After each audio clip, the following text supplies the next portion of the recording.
Right then, we're live. The ticker is counting. Looking forward to having an interesting conversation. We're going to be joined shortly by Julian. I'm going to get his name right. Julian Khalili, I'm going to say, but that's a guess. Anyway, let's just do a few quick intros. Paul or Goody, if I could start with you and just do the quick sort of tell the world a little bit about you, etc., etc. I suppose the best way to put it, and and for anybody who's watching, is I'm just a very interested novice coach. I've been around football all my life, from amateur into semi-pro football. Played and then coached quite early on, so I've been through. I'm obviously I'm 55 as well, so I've seen how the industry has changed, how the game has changed, how coaching practice has changed, all the way from me not having any coaching whatsoever to the environment that children play football in today. And I've always been fascinated by it. I currently run an under-16s football team in amateur football over on the Fylde coast. And I've had them since they were 8-year-old. So most of them have stayed with me since that age. And obviously a lot of my interaction comes from Twitter. And I think this is where this thread came from. Whether it's worthwhile interaction, I always find it worthwhile because I think what a lot of people don't really understand is my Twitter threads tend to be me trying to work out my thoughts rather than just sometimes it looks like I'm just being very opinionated, but most of the time I'm challenging myself. So that's me in a nutshell, really. Pretty simplistic. I have to say I resonate with that because often I'm doing the same thing. And like you say, sometimes it can get you into trouble, but hey, you reverse out very quickly, don't you? Yeah. Cal, if you can do the same. Yeah, I'd never come across as opinionated, so I couldn't empathise at all. So I'm a judo coach from North Wales. Recently started working in a school in a number of different roles. Got a master's in coaching and a bit of a skill dork, I suppose. I read sort of voraciously on the subject. Short and sweet. Yeah, and so I have to say you've become a bit of a, what's the word, thread master? I don't know. Like, I have to say, some of your sort of thinking aloud I find really quite fascinating, and you've made a bit of a, and also actually I find sometimes as well, like your willingness to engage and stay as much as you humanly can, because it's difficult sometimes, isn't it? But to try and stay kind of like, to keep it in good faith and try and have a proper discussion and stuff. The medium is extremely difficult to do that. It's very, very hard for things not to sort of spiral out of control. But wherever you can, I think there's real value in it. And it's interesting because some people really hate it, but actually I find the to and fro sometimes of a good conversation, albeit very difficult using that medium. It's almost like you can actually see them wrestling with the problem sometimes, and it's just quite fascinating to see that. Julian has just joined us. Julian, welcome. Hey guys. We've just been doing some very quick introductions, so I'm going to ask you to join in. But before we start, I said earlier that you were joining us, and I tried to go at your name, and I said Khalili. Have I got that right? Oh, that's pretty good. Okay, well, if you emphasis in the, and you'll be good there. Oh, Khalili. Okay. Oh, good. Right. Well, both Cal and I are from North Wales, so we can do a very good quite easily. We've got for days, yeah. So, Julian, I wonder if you wouldn't mind just sort of telling the stream about you. Yeah. I'm working here in the United States for a soccer club called the Richmond Kickers. I'm working at the Zone 1 area, which is spanning from U6 to U12 as we define it.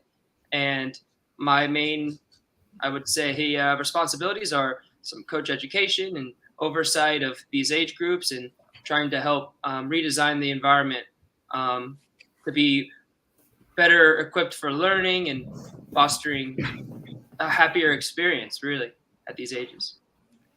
Well, brilliant, and it's great to have you with us. And have to say, I've just been saying to these gentlemen, because we found each other through Twitter, which I always think is fantastic, because I've actually found many connections on Twitter that I'm now really quite close to. Many people who've sort of come on the show and all those sorts of things. So it's great to have you with us. And to start the ball rolling, just to kind of give, I know the vast majority of people who are on, who might watch the stream, whether it's now or later, will know maybe, but if not, that this is basically taking a Twitter discussion into a face-to-face, as close as possible, virtual face-to-face conversation, as a means by which to enrich it, because we all recognize that there are limitations to the Twitter medium, and it's sometimes quite difficult to get where you want to get to, if you like, with the conversations. So and where we went to with this one, which was just quite interesting, really, I think it was, well, in fact I might ask you, Goody, to start the ball rolling, because you just posed a question about whether there was any data associated with TwoTouch, and all of a sudden we ended up down a rabbit hole. So anyway, let's just start the conversation with you, if you wouldn't mind kind of opening it up, and then maybe giving the viewers a sense of what we got to. Stu, that's spot on. That's exactly how it started. So basically, I was actually watching a football match and tweeting at the same time, which I tend to do quite a lot in the gaps in between interesting play. And what I was seeing was a lot of passages of play that were no more than TwoTouch. And I just thought, right, okay, I wonder if that's standard from a data point of view. And I asked the question, does anybody have the data telling us what the average touch? I didn't actually get that from anybody. Nobody ever came back with that, which because it moved on very quickly. What happened was somebody else actually asked the question. Actually came in straight after that, talking about TwoTouch practice. And then I separately after that asked the question, okay, so does TwoTouch practice lead to players who are skillful in TwoTouch, or is it the other way around? Skillful footballers can play football at an elite level with very few touches. And the thread kind of moved on from there. What I did, hopefully, which was worthwhile, was to stay on and play the protagonist of I think TwoTouch practice is worthwhile, and then the thread morphed really interesting into a discussion about CLA, constraints-led approach coaching, and whether TwoTouch was worthwhile doing as a constraint. So and there was lots of interesting comments around that, but that's kind of how it all kicked off. Yeah, and it was quite interesting, because there was different positions. So if I go around the room then, so you, and what you said there was you took the stance, whether you necessarily believed it or not, but it was interesting for the debate's perspective, at least, that there was a value to TwoTouch as a practice form. Is that right? Yeah, I think I framed it. I framed it very much in my favour, to be honest, because I said, if you're a coach that values TwoTouch play, then I think there is value and benefit in running a constraints-led approach practice that asks people only to play TwoTouch. So yeah, I'd probably still stick with that. I've felt that value myself. So that's that. I think it does fit within the constraints-led approach. Whether it's the best, whether there's different ways of doing it, I'd agree that there probably is. But yeah, I've been through that process, and I felt it was of value. So yeah. Great. Okay. So Cal, and you came in and you had a different perspective. So if you wouldn't mind articulating your perspective. Yeah, so I guess the problem, as I see it with two touch, is you end up with a defense that can act in an utterly unrepresentative way. So the information you start tuning to is nothing close to what happens in reality. If I was playing two touch, and I'd like to point out I am not a good footballer, so there'd be a lot of kicked shins, but I would be trying. I would be giving a whole bunch of space to the person receiving the ball. I'd be nowhere near them. I'd let them take their touch to control, and I'd mark every single passing angle they had. I'd stand next to every person that could receive, and I'd use my cover shadow, I know the lingo, to block off all the passing lanes they have. That's all I would do. I'd give them masses of space that they wouldn't be allowed to claim because they're not allowed to dribble. So you're learning how to play a game that doesn't exist. If somebody were to stand off you in an actual game of football, you would dribble into the space. You'd move, you would dribble the ball to commit one of the defenders to create a passing lane and to create that extra man that you need to be able to pick up with a pass. So I think that the situation that you're playing two touch in, or that you're using two touches in, is absolutely essential contextually to why we're using it and how we use it. Really importantly, how we use it. If the people that are defending aren't behaving in a way that they would defend in reality, you're developing a skill that will have marginal transfer at best, because the second you go into a game, there's not going to be people standing 15 meters off you, letting you receive the ball, turn, look up, scan, cross your fingers that somebody can get free and hope you can pick them out. That's my position. Okay, great. And I'm going to invite Julian to come in, and then we can just make it a more open conversation. So, Julian, yeah, come on in. Stu, I got to say, I feel like this is like a presidential debate, and we have the moderator, and it's pretty good. You know, I've really considered everything that I've read in the long thread, and you know, blanket statement, when you make a two-touch constraint, I believe that you're not allowing for the behavior to emerge, which would be based on the goal-directed behavior of the performer. And that being said, I think that if you could create a two-touch constraint with a way to, you know, talk about Cal's point, that would make the defenders act in a certain way to make it more representative. It could have some validity in a constraints-led approach, maybe, if we could get the intentions right. I don't know exactly how I would do it, but just hearing you talk now, I mean, if it was some kind of game where you have to do two-touch constraint and go to a goal, or we call them pug goals here, too many pug goals or something, and the opponent has a time constraint to try to win the ball back. That way, you might be able to invite the pressing behavior, and you could allow the player that's on two touch to just take one touch and wait for time wasting purposes. And then you could create the game in a way where if they score, it's over. That way, the goal still is a strong attractor. And then if the time runs out, they win. And that might be one way to do it, but I tend to find other ways to make constraints that speak more to the goal-directed behavior without what I believe might be over-constraining them. Okay, cool. Yeah, I mean, having been a fairly voracious consumer of American politics quite recently, Junior, I do hope it isn't like a presidential debate, given the way those can deteriorate. Well, I'm going to come in on here as well, because obviously I think I just want to, obviously, you know, wouldn't be me, would it, if I didn't start wanging on? But yeah, I've got a position on this that I wanted to sort of come in on the Twitter, but thought I'm going to find it very difficult to articulate. Hence the reason to sort of call everyone together, really, to talk it through.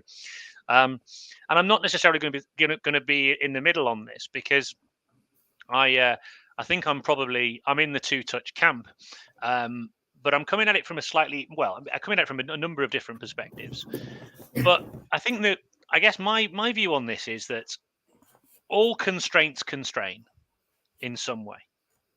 And, you know, so a lot is made of sort of constrain to afford as a notion. The idea of, you know, you instead of constraining behavior, you constrain information sources. And so to a certain extent, what you do is you place more focus on an area of the game or a slice of the game, but all options are still available. So, it's an interesting perspective. So the notion of constrain to constrain says players are not allowed to do certain things. They're only allowed to do certain things. One way of constraining. And the other way of constrain to afford is what we do is we take away some information sources, but we maintain all action possibilities available, hence constrain to afford. And then it's for the players to decide. So in my experience, I have found that only constraining to afford can sometimes not work, as in, and it may just be that I'm not sophisticated enough at constraining to afford. It may just be that I'm not able to tighten the aperture, so to speak, on the information sources enough to create the focus. And maybe I'm not skillful enough with things like probes and perturbations and questions and other things to get the focus there. But I find sometimes in a time-limited environment that the players don't attend to or attune to some of the information, however narrow I make the kind of the tunnel through which for them to look at it at. So sometimes, as a form of differential learning, I suppose, I go to an extreme constraint at the other end. I take away your action possibilities as a means by which, and it is artificial, Cal, you're right, but I wouldn't do it for the whole activity. I'd do it for a period of time. What you find is often that the defenders don't do what you say. They don't automatically go, oh, they're doing 2-touch now, we're just going to try and intercept and make the game really kind of artificial. They don't. They kind of carry on with the same behavior for a while until they begin to self-organize away from it. So you have a period of time before the defenders adapt to actually explore what the options of 2-touch is. And within that, you've always got the option, by the way, of giving the constraint to one side and not the other, an attacking side versus a defending side, or just one side, and the other team don't know that that's what their game is, that's what their constraint is. So you've always got that as well.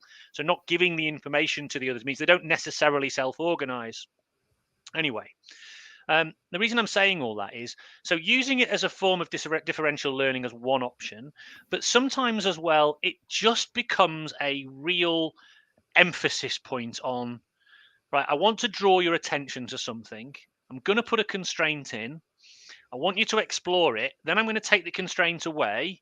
And now I want you to compare the two experiences and place your attention on what happens within this environment and what movements we have, what we don't have, how we interact with each other. So I guess what I'm trying to say is, I think all constraints are valid. There's a bit of a tendency in the CLA community to sort of like look down your nose at constraining to constrain. And I'm not 100% sure that we should. I don't think people do on this call, by the way. I just have heard it. And I don't think we should. I think what we should say is all constraints are valid for certain purposes, but it's about being clear on what the purposes are, as opposed to, because I was definitely in that camp of, oh, you're constraining to constrain. That's not really good enough. You really need to constrain to afford. I got into that whole thing, and actually, I've come through that a little bit, and I've got some different questions, some great conversations coming through on the chat. So I'm going to throw them in a minute. But anyway, I just thought I'd put my 2 pennies in, and then I can open the floor. Thanks. Yeah, I guess the issue, as I see it, is you're telling them a solution to a problem. So why would people choose to play with 2 touches? I presume my football knowledge is, I'm a United fan, so I've not watched football properly for 10 years. So we essentially end up in a position that people choose to play 2 touches, I assume, to inject a bit of pace into the play. They've probably got a marker that's touch tight to them, so they can't take the ball in turn. You guys will know far better than me why you would choose to play 2 touches. Then the problem when you say you can only play 2 touches, that is the only solution that is allowed in this phase of play, it makes people only able to do that one solution. You don't end up with people that learn how they can receive a ball under pressure, fend off a player, create space with their body movement, and open up a late run from a winger. You end up, this is the solution. I want you to practice only this solution in a multitude of different ways, which has some value, I'm sure. We're getting repetitions without repetition in. You're doing some stuff that is very, very good. I think when we get to this position, there's value from anything. If I just stand on the floor and kick a ball at a wall for a million hours, I will be getting slightly better at making contact with the ball. Am I going to be spending that time as beneficially as I possibly could? And my contention is, when you tell people the only thing you can do is two-touch, you're solving the problem for them. Firstly, you're saying, whenever you have somebody at your back, this is the only way you can do it. This is two-touch. We play two-touch here. My biases as a coach come in. So I'd imagine, let's say you have somebody like Paul Scholes and you have somebody like Neymar. I imagine they both choose to solve that problem vastly differently. And I think if you start saying, we're playing two-touch, I'm going to try and get you to be incredibly gifted at this little thing, this two-touch thing, it doesn't allow them to explore the space and how to solve those solutions in a multitude of different ways. And I think the value isn't in being very good at the thing I think they should be good at. I think it's, can they get good at solving the problems that are posed to them in whatever novel way that they can come across? I can shape where I think the solutions might be. I might make it really, really, really difficult for them to take the ball in turn, so that there's masses and masses of pressure behind them, so that you have these up, back and throughs or wall passes. So we're looking to play the ball into feet and lay it off and run off the ball into space. So you have these rat-a-tat-tat interchanges of passes. I could constrain to try and get these things to emerge. But if some absolute wizard, if Messi gets the ball, nutmegs 3 people and chips it over the keeper, and he does it every time, and I come back and say, actually, Messi, you should have been playing two-touch there. You've not quite solved the game how I'd like you to solve it. We're playing two-touch, and two-touch is all you shall do. At that point, I think that we're looking to force a solution rather than trying to force to encourage dexterity at solving those issues. If that makes sense. Yep. Who wants to come in on that? Goody? Yeah, and that was when I reread the thread. That was kind of the bit that I kept getting hung up about, was the fact that what I was presenting it was the only solution kind of thing. And I was asking myself constantly, is that representative? Where I got to with that was, no, it isn't, because we're removing some solutions for them, and the bit that we're removing is the decision making about the different kinds of solutions that they can make. The fact of the matter that still remains, though, is football seems to be one of those very rich games and environments where, even if you're just playing two-touch, remember football, association football could actually have been designed where you are only allowed to take 2 touches. That could have been a law of the game, and it would still have been incredibly rich and enjoyable because of that. And so I think there is, even if you're still playing two-touch, there's a hell of a lot of decision making to be made. Body shape, movement patterns, why are you doing it? Are you going to come backwards rather than go forwards? Are you even going to take 2 touches? Are you just going to take 1? Does your speed of play move up? So I always thought there was a lot there. Going back to the actual constraints bit, was I echo what Stu was saying there. I just think it's the nuclear option. It's like going, well, I could probably come up with about 4 or 5. One of the really good ways of manipulating a constraint for 2 touch is actually to alter the playing environment. So block off certain places, and they can't then go dribbling. If you've put a pug goal in the way, or a bench or whatever, or some cones, they can't go dribbling through those areas. So, it then leads itself to a different solution emerging rather than them being told. But I just thought, okay, so I can do all that, and I can then still give them the options and not tell them they're only playing 2 touch. But why am I doing that? I'm only doing it because I still want that option of decision making to be in there and not taking something away from them. And I thought, just as Stu said, if I go right to the other end of the spectrum and just go, no, guys, you're playing 2-touch. Now let's see what that does to you. Then it's a different constraint. And I think all that would happen is you would end up observing different types of behaviors than if you did it by blocking off certain areas or putting different constraints in. And the approach from me from a constraints led, when I've always looked at it, it's about adaptation, and it's about moving that constraint, altering it slightly. So you probably wouldn't stick exactly where you'd started, but that's where I'd be. The other thing I'd like to drop in there was the bit about the defense, because you just constrain them. And again, going back to the richness of football, if you've got a defence who does nothing but just stand off them and let them take the space, well, how are they ever going to score a goal? At some point, they're going to have to pressure you to take the ball back off you so that you can then they can go and achieve the things that they need to achieve in the game. So I think it's still a very valid way of looking at things. But there is always that doubt in my mind of, would I prefer to be able to do it so that they can continue with other things as well? Yeah, definitely. Yeah. I guess I've just got one question, if you don't mind me cutting across, Julian. Yeah, of course. No. Why do you want them to play 2 touches? But why? I'm not sure. That's where the original question in the thread came from, which was, does playing 2-touch lead to elite fewer touches, or is it skillful players who just take fewer touches? Who knows? I'd like to explore that and try and find out. If I wanted my team... Yeah, sorry, go on. Yeah, if I wanted my team to play 2 touches, I'd say you can only play 2 touches. And that'd be a really, really brilliant way of forcing them to only play 2 touches. But again, the question is, why? We have a problem that we're trying to solve. The problem is, can we get the ball from here to there?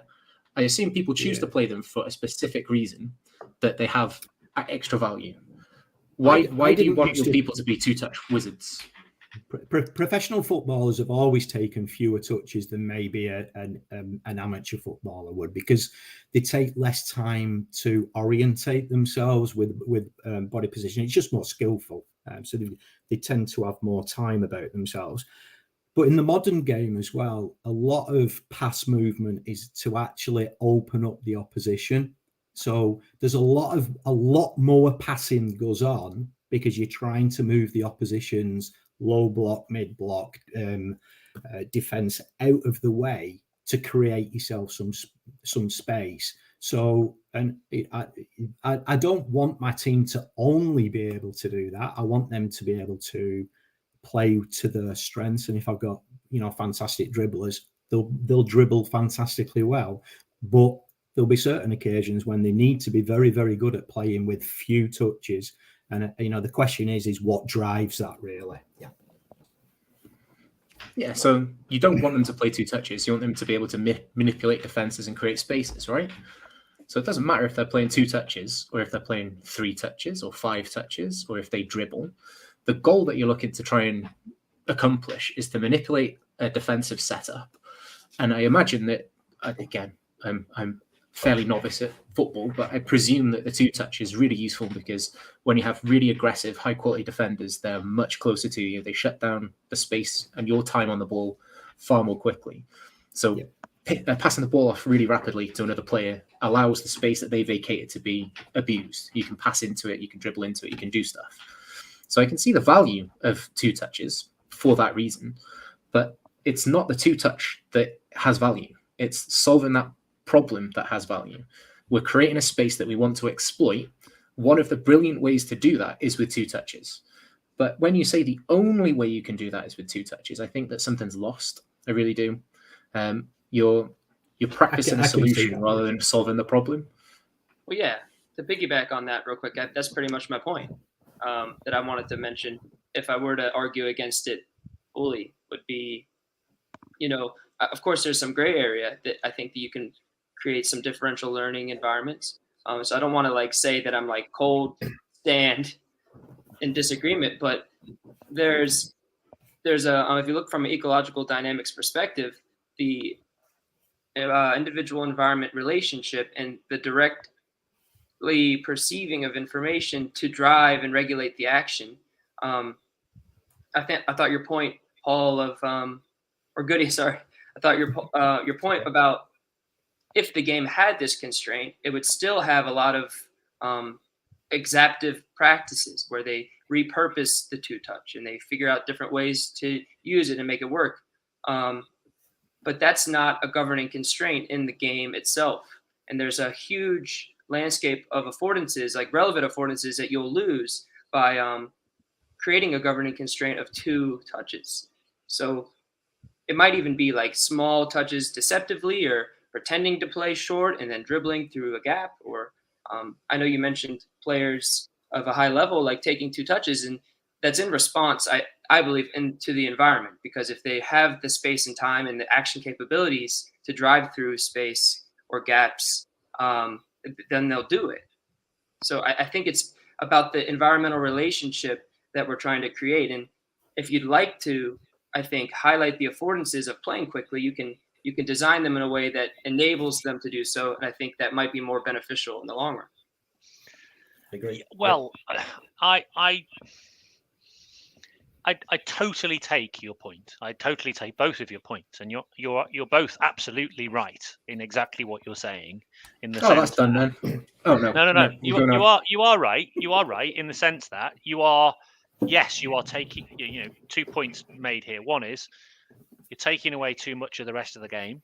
100% you are, and you're providing them with you're forcing a solution upon them. I get that. I don't think you are forcing a solution upon them, actually. I think it's slightly different. I think what you're doing is you're defining the available methods through which you can solve problems. And in so doing, you present a different problem. So for example, if you're thinking about this through the lens of that, an invasion game like football, I'm a field hockey coach, so they're very similar games in terms of their core principles, but obviously ball's different size and you propel it with parts of your body in football, and I have an implement, so I don't have the constraint of using the things that I stand on to propel the ball. It's slightly different, and the ball's smaller, so it affords different spaces and gaps through which balls can be played. Pressing is different and stuff, albeit it's a big barrier, so you can do a lot with it. Now, in that construct, if you're thinking about invasion games like football or field hockey as like individual contests, and you want to explore as many of those contests as you possibly can and discover things about that, I'm totally understanding where you're coming from. I get it. But there are times when actually it's not necessarily those individual contests that I'm interested in. I'm interested in coordination. I'm interested in the creation of shared affordances. So if you put a extreme constraint on and you say you've got limited options now, these are the only tools associated with you. So what does that require then? So then you are posing a question to a group around, we still have to get the ball towards the goal in order to score. We still but we can't run with it to do so, or we can, but only a small amount. You can use a one touch and then just slow the ball down and then use the next and then run after it, and then you can use your next touch. So you can still move, but you can't move with the ball as freely. You are really constrained. That requires a different set of movements from the other players on your team, because if they don't move, you won't get near the goal. Now, what I find is that question that you pose through the constraint, because every constraint poses a question. That question that you pose, you present a problem, and the players then have to find out ways of solving it. And you'd be surprised, particularly with young players, you'd be surprised at how often it takes a long time for the players to actually work it out and to actually be able to live coordinate in the moment, right? It takes a really long time for them to do so. So you have to do, and also if you use all of the available options, so you keep as many of the available options out there, what you'll find is they'll tend to default to favorites, because the attractor of carrying the ball and eliminating one-to-one eliminations is huge. It's got an enormous pull, because they're certainly with the boys I coach, and to a certain extent the girls, but definitely the boys, the ego of that and the fact that it's often very prized, the elimination, the individual elimination and those sorts of things. It's a really attractive thing for a young man who is quite keen to impress his physical or technical prowess on his teammates in his peer group. So sometimes you put that constraint in place and then you're left with little else. So now we have to work together. Now we have to communicate effectively. Now we have to link together and find ways of connecting. Now we have to move in different ways. And you find that the movements change, the off the ball movements in particular change. And then you can play off that. So I do think that constraint actually creates a lot of opportunities for action. It's just different opportunities for action, which are interesting to explore in themselves. One of the things that you mentioned there about the 1v1 element of invasion games being so attractive, enjoyable. Actually, a lot of the times they happen because the control of the ball is actually pretty poor as well. So the 1v1, it only ever becomes a 1v1 because actually they've been pretty poor at controlling the ball and moving it in a way that actually stops the 1v1 needing to be an opportunity.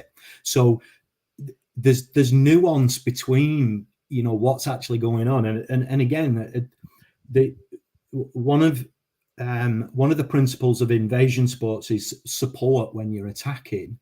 If you've added the constraint of it's two touch, and everybody knows that, the support from your teammates can become much more increased than it would do. If we all know the player that if you give him the ball is going to go on a mazy run and try and beat three people, regardless of what's going on tactically.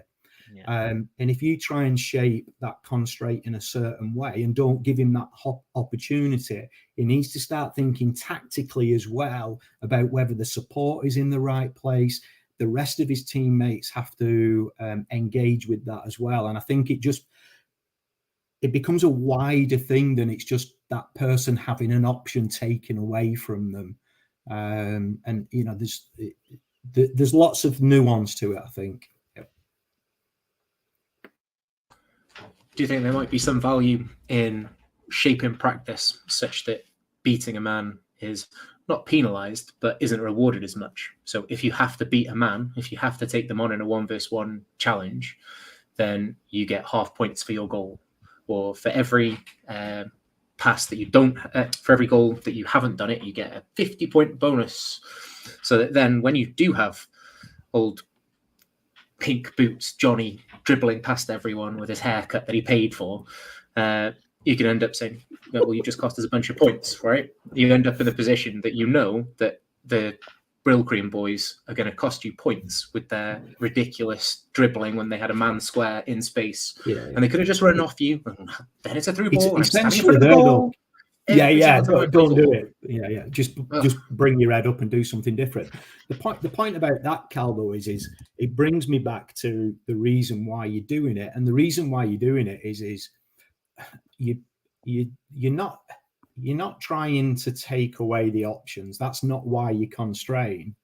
You constrain so that the information becomes clearer to do something else. The constraint takes away options. So you might as well just go, I'm not giving you that option and then see where that takes you.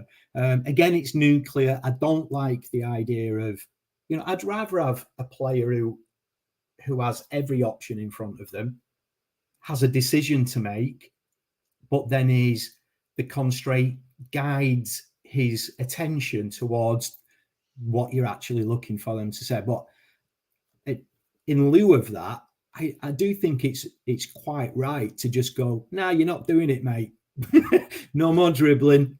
Look at the different options for a period of time. And then, and then what you do for that person is you change the constraints and you go, today's just dribbling. I actually think if this thread was flipped on its head and we went and we said, okay, so what if we just banned dribbling? What if we just made everybody dribble? I'm not sure anybody would be really that concerned about it, because there's a fantasy and a love affair with dribbling. But the fact of the matter is elite footballers don't tend to all play that way. They play in different ways, so you have to get them to that position, I suppose. Yeah, I can see areas where there might be value. If you have people that have a ridiculously poor first touch, then only allowing 2-touch for a short amount of time might give them a whole bunch of opportunities to just control the ball. If their skill set's so low that they're not able to tactically approach breaking down an opposition team, then I can see maybe some value there. I can see maybe some value in as a nuclear option. Everything's just gone to pot. I've got no other options. Just roll the dice. This might work. I think this is one of the fun things about coaching is it's a practical discipline. It has other people involved. It's beautiful on paper. We can look at what is theoretically the more advantageous way of approaching things, but no plan survives first contact with the enemy. Sometimes you get there, it's all gone wrong. The people have found a way of engaging with the practice task you've set that completely and utterly defeats what you're trying to get out of it. And at that point, you've got 15 minutes left. You've not had any success. I can see how there's an allure. There's some sort of temptation to say, right, well, sod it. You can't dribble. It's now banned. No dribbling for you. Now you'll do the 2-touch. But again, I guess it comes down to, do we want 2-touch? Is 2-touch the thing that I want people to be amazing at? Or is it solving that problem that 2-touch affords them, in my opinion, a greater chance of success at? It's being skillful with the right amount of touches, and that could be 1, 2, 3, 5 or 6. But if you don't put the constraint in, will you ever get to 1 or 2? Julian, do you ever use rondos? Not really anymore. Yeah, I know it's controversial now over there. Directionally, I did want to say one thing though before I forget, because that's how my brain will work. Stu said something that really, really spoke to me, because I've been doing a lot of research on it, and how socio-cultural constraints will affect the way that we perceive the world. And so when you have attractors related to individualism and flashiness and being perceived as the best by your peers that you're in competition with rather than in collaboration with, you might do things that overlook passing to them in order to dribble by people. So that attractor behavior might be stronger. And so, I look at this, and I want to tell you a conversation I had with some kids I coached just like last week. And, I brought them all in, and it's, you call it education of intention, right? Because we're talking about what they should pay attention to, but the intentional state is really important in terms of what they will be paying attention to. So their education of intention, or shaping of intentions to educate intention, or attention, sorry. Attention. And I brought them in, and I was like, guys, when you, lose the ball, we're playing like a 5v5 game to goal. When you lose the ball, have you ever, just be honest with me, did it not really matter to you? And you just kind of felt like, that's okay. It didn't really, there was no consequence to it. I just lost the ball, and that was all right. I was trying to beat a guy. And they were like, yeah, oh yeah. And so you might see practices in America, particularly, where it's very like conservative kind of behaviors, where you smash the ball away from goal rather than trying to control it and look for a teammate, because that's the attractor. It's safety. And what I found interesting is if I reshape it to, guys, it's not a good thing if you just give the ball away. Maybe this time we can try together to make each other better, so none of us have to lose the ball, and we can move and support each other as we're trying to play around, over, through the opponent to make each other better in this sense. So you're not, because nobody wants to lose possession. If you lose possession, that's not a good thing. So how can we help each other not lose possession? Right. And just these little like intention switches, because in their minds, it's better to try to dribble and beat someone or smash the ball away.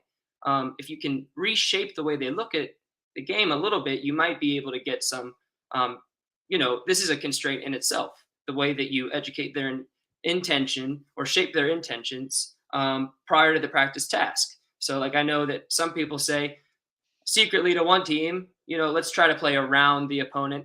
And then to the other team, you say something else, and they don't know what the other team is trying to do. And you get this type of what Stu was alluding to, like this coordination behavior, these coordination dynamics about supporting each other and becoming one kind of unit in your intentional state, which I think is so cool. But sometimes social cultural constraints at the very beginning of it just change the behavior enough. And you kind of have to highlight those things and talk about like togetherness, which I find to be pretty helpful with my groups. Yeah, I love that. Yeah. I mean, you're right about the sociocultural stuff. I think also that happens in micro as well. So within the cohort, so you've got the kind of on a macro level, like the sociocultural constraints associated with nationhood, and James Vaughan talks about the fact that the sociocultural constraints define action possibilities, say in Spain, very differently than they do from, say, Scandinavia or Sweden versus, say, the UK, where we prize certain aspects of gameplay. So for example, the UK, where most of the games are founded on the notion of muscular Christianity, we value work and hardiness and robustness and these sorts of things, and we're suspicious of people expressing individuality, which might be where the notion of two touch comes from, perhaps. We would rather have hardworking, coordinated individuals than flashy, whereas obviously, say in Spain, it's very different. So each country has that, but actually in micro it works, like you said. So what you're talking to there, Julian, I think, which is really nice, which is you create a set of, say, values or principles within a group that guide intention and act as almost like a scaffold for shared affordances. Right. So it doesn't define action, it just defines the ways in which we think about action, perhaps, which I really like. But while you were talking about that, something that really occurred to me as well is, yes, we want to educate intention, but we might also want to educate attention. So again, the use of these constraints does educate attention. So for me, again, to use the use of two touch does educate attention. So what I find, again, this is this is purely experiential case study here. I don't know if it's widespread, but what I find is the young players I work with, and by the way, I've just come away from an under 12 girls session. I would never dream of doing two touch with them. I'll tell you why. Because whatever the sort of constraints associated with the girls who play hockey, in my experience, and it's been pretty consistent in my experience, that is, they don't want the ball on their stick at all. They want rid as quick as possible. So they just whack it straight at the opposition. There's no consideration at all of who's right in front of them or any space to the side of them that they could use. No. I don't want the ball. I want rid of it. So with them, I would never consider it, because I'm actually trying to encourage alternatives, and I'm giving, I'm playing lots of like directly constrained dribbling games, or giving loads of bonus points for effectively carrying the ball into space. And then if you can add a connection to it, you get extra bonus points, trying to build confidence. So that group in particular, I would never do this with. But with the boys that I coach, who are much more attracted, it seems, to the idea of carrying the ball. And interestingly, it's a mindless carrying of the ball. Like, it's a default pattern. So every time it's like, in most games, small-sided games, you get the ball more, but 11-side game, you actually get the possession of the ball very infrequently. So players almost feel as if, right, I've got it now. Right, time to do something. And actually what they do is they mindlessly carry it for about a second. And then they begin to think about, oh, what ought I to do now? And then they begin to look for things, by which point all of the options have disappeared that they could have looked at. And then they're in panic mode because there's people in very close proximity saying, you no chance. And so then they go into full-on dribble mode in a desperate attempt to escape from the trap that they've created for themselves by a lack of attention earlier on. So the two-touch says you can't be mindless. You just can't. Well, you can, but it doesn't. You'll find out very quickly that that's going to be very unsuccessful for you. What it does is it says, right, we now need to have our attention elsewhere quite early on because we've only got the option of 2 potential movements of the object. Now, what it also does is it means that, sort of very naturally, we've got to have a bit of a greater understanding of what's going on around us before it arrives as well. Because if you only come alive, and this is what also I find, if you come alive once you've got it, it's far too late in two-touch. It's far too late anyway. But in two-touch, certainly it's far too late. So in general, what we're trying to do is we're trying to educate attention for these individuals by actually getting them to A, be more aware of what's around them before the ball arrives, and B, being more intentional, linked to what's around them, about what they would then do once the balls come to them. So what you often find is this as well. I find in hockey in particular that players mindlessly trap the ball. So the ball comes to them and they put their stick on it and they stop it, right? Okay. And then what they do is, because they're still, it's very easy for them to be pressed or to be put under pressure by a defender. So one of the things we try and encourage always is to move whilst in reception. So you never really allow the ball to get still. You're always trying to let it move at some point. It's just slowing down and accelerating and slowing down and accelerating. Now, what you find is if you've got limited touches, you have to do that, because if you just stop it, you've then got to really orientate your body around in order to then propel it somewhere else, unless it goes straight back to wherever it came from, which is the easiest thing to do, and then constrain that as well. But anyway, that's by the by. That's called the Elvis rule: no return to sender. Anyway, they all groan like you just all have, yeah. So anyway, so the ball comes, and if you just trap it, you're done. You're absolutely done. So pretty quickly, education of intention and education of attention, I've actually got to move it. I've got to move it in order to then do the next thing, and that has to be linked to the information that I present. It's quite interesting what happens with this constraint. It creates a lot of other dimensions to it. So it doesn't solve problems, it presents them. Do all players solve it that way? So, like, No. if I pass the ball into Paul Scholes, we'll use him, greatest midfielder the world's ever seen, or I pass it into JJ Okocha, they both have a man on their back, they both have pressure. Are they both going to play 2 touches? Nope.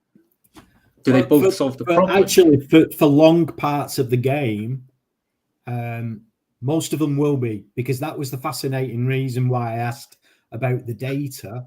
It didn't matter which player it was, and I think particularly when you're looking at elite games, there is a tactical modern element that you need to look at as well. For instance, Pep's famous for saying that when we win the ball, there's 15 passes as a build-up stage before we even move into try and attack the other team. Well, not a single one of those 15 passes has more than 1 touch. So there's different, and that's done for a reason. And the reason is to settle themselves, give time for people to disperse and move into the correct positions for how they're going to attack, but then also to try to draw out the opposition as well. So you're almost trying to make yourself look vulnerable when actually you're in a real position of strength and control. So it's funny. Yeah, normally, if you played it into Paul Scholes, normally you'd get the pass back. If you play it into Okocha, you're thinking, actually he's going to go and beat somebody with a wild move. Actually, in the game, probably not. You're probably going to get it back 9 times out of 10, and then all the video clips of him are the 1 time out of 10 where he's being amazing. So, and those are the difference makers. That's you need all those kind of elements in a team, don't you? Yeah, I think Pep's a really interesting one because there'll be a selection bias for that. He'll be selecting players that play that type of football because that's what he views football as, right? Whereas you look at someone like a Lukaku or this Darwin Núñez, whose second touch is usually a tackle, right? We end up in a position where these players don't play that same game. Like the amount of people that have tried to play Lukaku as a holding striker, and a holding striker he is not. He is not a target man. He is ridiculously fast, really powerful, breaks through and finishes amazingly. When they have a team that's built around that, he's lethal. Like in Italy, where they have a bit more time, a bit more space to exploit or whatever the reason is, he is dangerous.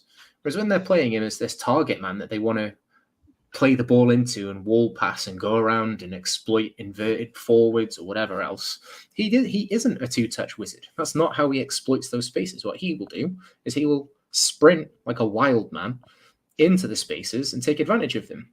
So I'm not sure whether if I had Lukaku, Darwin Núñez, Dirk Kuyt, I had a bunch of those players, I don't know whether I'd be saying, right, well, the only thing you can do is two-touch.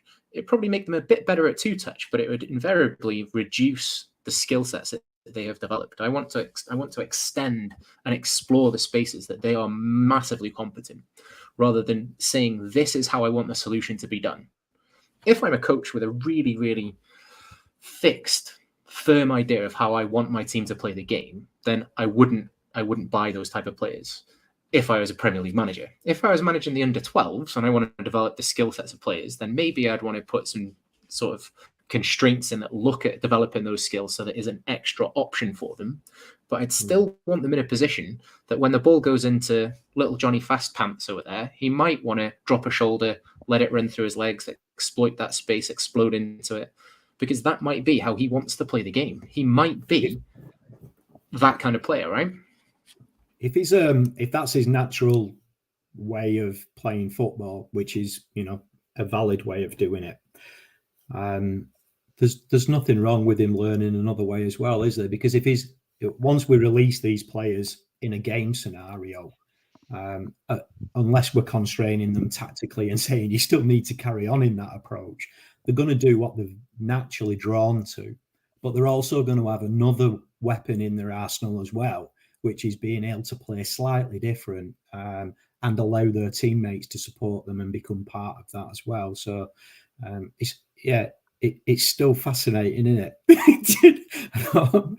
Yeah, there's lots to look at.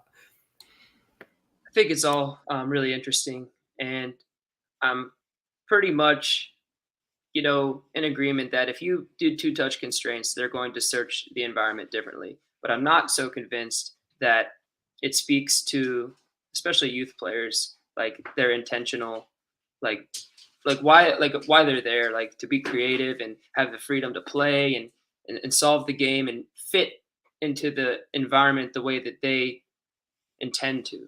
And I just think sometimes we got to be careful when we look at, like tactical plans and how professional coaches are with their teams to try to win and somehow trying to place that into the kids' game, where I think that that's where they get to create new possibilities that maybe we didn't even think of. Yeah, but no, I mean, I take your point entirely, and I'm somebody who, in general, would not use two-touch in general. You wouldn't see me use it that often, and if I do, it's a little bit like some salt. You use it sparingly, don't you? So it's one of those things where because generally speaking, with young players, yes, you want to keep the options open. You want them to have their creativity. You want them to develop their game sense. And in general, the purpose of using small-sided games or conditioned games or games with all sorts of different constraints in place is to present them with problems for them to solve, but to give them all of the tools and to give them all of the options available, and then work out the best way of using them. I think though that what I would want to say, and I think your point, Julian, is a really good one, because in general, I'm fascinated by actually the ways they come up with, the creativity, and the problem solving process, and I see it with the group that I've been working with for a number of years now. They are genuine problem solvers in the main. I guess, funnily enough, actually, now I'm reflecting on it, where I've been using it is with older players. So either lower level older players or sometimes higher level older players who have tendencies. And so because they've developed tendencies, what I might do is I'll say, right, let's put this in place now so that we can explore alternatives, but more from a coordination perspective, rather than, it's not real. I never really do it to develop an individual capability apart from awareness, raising awareness and understanding that, but it's more about raising awareness and awareness of coordination patterns. Interestingly enough as well, like often eliminations are interesting, because people like, there's two ways of eliminating, broadly speaking, isn't there? You pass it round someone or you run round them. Now, interestingly, when you can't run with it, and therefore, what I see a lot of people doing quite interestingly is they run up to a certain proximity and then they think about then the release of the ball, but invariably it's too close. It's nearly always 2 yards earlier than they thought that they need to give that pass. But what I like looking at doing is giving bonus points for the creation of eliminations without the ability to carry the ball. It's really interesting, because you can do like what I call like a 4-pass elimination. And that's amazing when that happens. It's undefendable when that happens. But you can't do it. You'll never see it. It'll rarely emerge on its own, a 4-pass elimination, when all the available options are there. Because at some point someone will go, right, I'm going in now. I'm close proximity. I'm going to go. I'm taking it on. Johnny Fastpants normally. Johnny Fastpants, exactly. Johnny Fastpants will always do that. See, I was never Johnny Fastpants, which is one of the reasons I like 4-pass eliminations. I had no choice. I had to. But interestingly, so it's just, I don't know. I just think there's lots of different dimensions to this. I just think that I feel anyway, I know we've been going at it for an hour. I don't know what people's time frames are like. Julian, you might even be on lunch break or something. I'm in the middle of, we're just about to start tucking the kids up for bed, or I certainly am. But one of the reasons I'm really thankful for you all for coming on to have the conversation is I just felt that we could make it richer. I thought, because I think there's a lot of agreement here in general. I think we all pretty much agree. We're in violent agreement in lots of ways. I think what we're trying to do is explore, well, okay, well, when might there be some value in two-touch? When might there not be value? Now, of course, this is all about individuals. And I know, by the way, we haven't even got into this, but there's a million ways of attracting to short passing games without constraining this hard. 100%. There definitely is. And there's loads of ways of doing it. And I do them, like somebody suggested in Twitter, the hand grenade game. Great idea. Basically the ball is a bomb. The longer you hold it for, if you're holding it for a certain period of time, it explodes, and so do you. And then you're out of the game for 5 seconds or 10 seconds. And then there's an underload. Brilliant concept. Love that idea. Stealing it, going into the next session I run. And lots of other ideas like that we can throw into the mix in this Saturday. There's lots of other ways. Maybe that's for a different call. I don't know. And so, yes, I do think sometimes, I think two-touch is probably too severe. It is generally it's too severe. And I think there's lots of other ways of creating short pass. What you're trying to create is a short passing game in general, or you're exploring a short passing game. And it could be 5 touches, but it's still a short passing game. Because if it takes you 5 touches to create the space to create the pass, that's appropriate. So I'd take all of that, right? I'm just saying sometimes that's there. All of these things are valid, aren't they? They're all valid in different ways, but it depends on intention, it depends on attention, and there are probably better ways. And like I said right at the start, it's more than likely it's my lack of creativity in my use of constraints that's constraining me. So maybe I should constrain myself not to use two-touch ever in order to find the other options. There you go. Maybe that's the message we go away with. Yeah.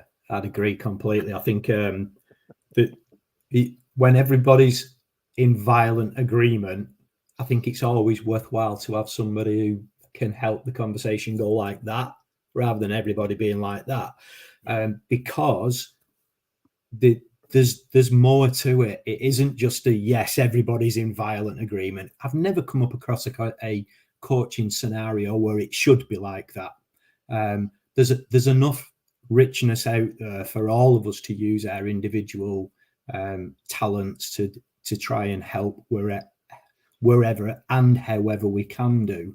And that was really interesting to me in the thread, that we could take it just go a little bit wider, and then go a little bit wider, and then thankfully, Stuart, you thought, look, well, there's a better way of taking this even wider, and I think that's definitely come across in everybody's comments. Yeah.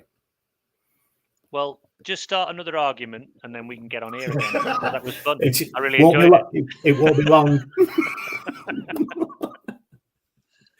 Follow me for yes. Part 2. Football and politics. Go on, Julian. Oh no, I was just joking, saying we'll go for another hour after that. Great. Hey, listen. Really appreciate you all coming on. Really appreciate the conversation. I like the fact that we've had a good old circle around it, and again, not necessarily any conclusions here. Different perspectives, different views. Hopefully, some people have got some things from it, and then we might find time to do something similar and discuss something else. So I'm more than happy to have these sorts of conversations, and I think hopefully it allows for a different type of conversation than Twitter affords, because it's too constrained. Yeah. Twitter, isn't it? I agree. Too many letter constraints. Exactly. There you go. And language, because language itself is challenging, isn't it? Whereas actually you can vocalize. I can certainly vocalize much better than I can in text form. Anyway, guys, I really appreciate it. Thank you all for coming on. I've really enjoyed the conversation, and I look forward to doing another one in due course. Thanks, gentlemen. Guys. Really appreciate it. Thank you. Bye.